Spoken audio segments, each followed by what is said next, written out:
We're born knowing nothing, so there must be a manual that tells us how to live. Or is there? G'day and welcome to Small Steps Through Life. Today we're at Battle Hill Farm Forest Park and it's wet. But that's okay.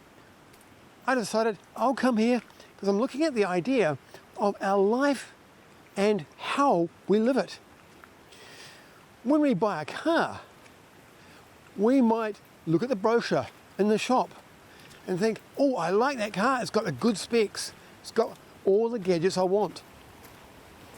But have you ever thought about the idea that if you buy that car and you take it home as is, and the only thing you look at is the brochure, you don't look at the owner's manual,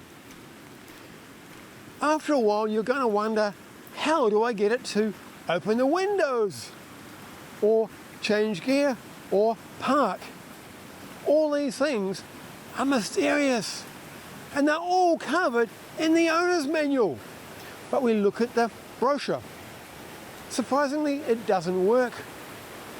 So what about our lives? How does it relate? Think about the idea that in our lives we're born and we look around at the outside of other people. We watch conversations like they're brochures, but we treat them like they're a manual, like we know what to look for. We know what happens when it doesn't work and what happens when it does. We use looking at other people as our owner's manual. But is it? Or is it just a brochure? And in fact, everybody is looking at everybody else and they all look like brochures. And we're all making the same mistake because we're learning the same things from other people. What do you do instead?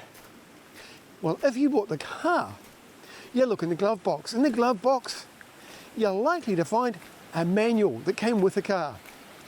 And it will say, owner's manual. And when you read it, it tells you how to do the basics.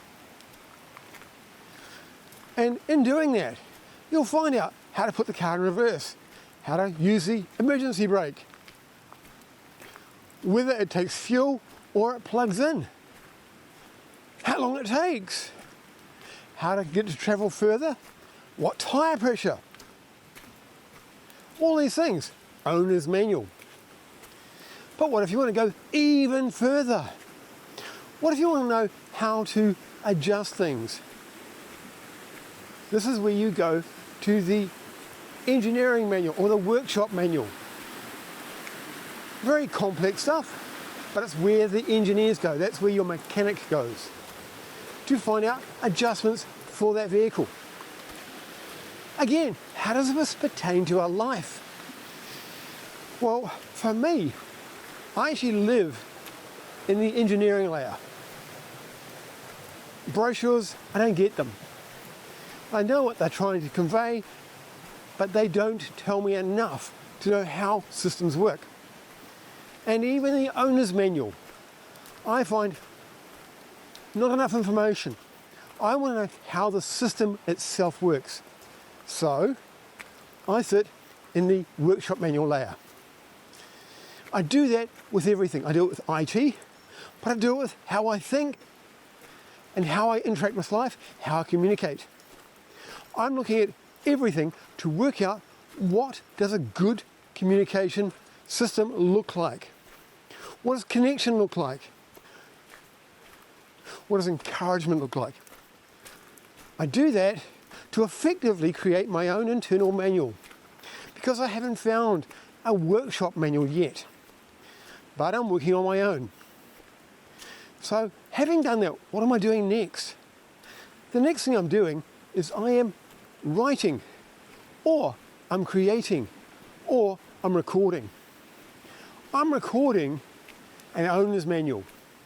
It's not perfect, it's a work in progress, and it's made up of hundreds of podcasts that look at how we think, look at how we connect, how we communicate, trying to make it so that we can understand when things don't work, what can we change?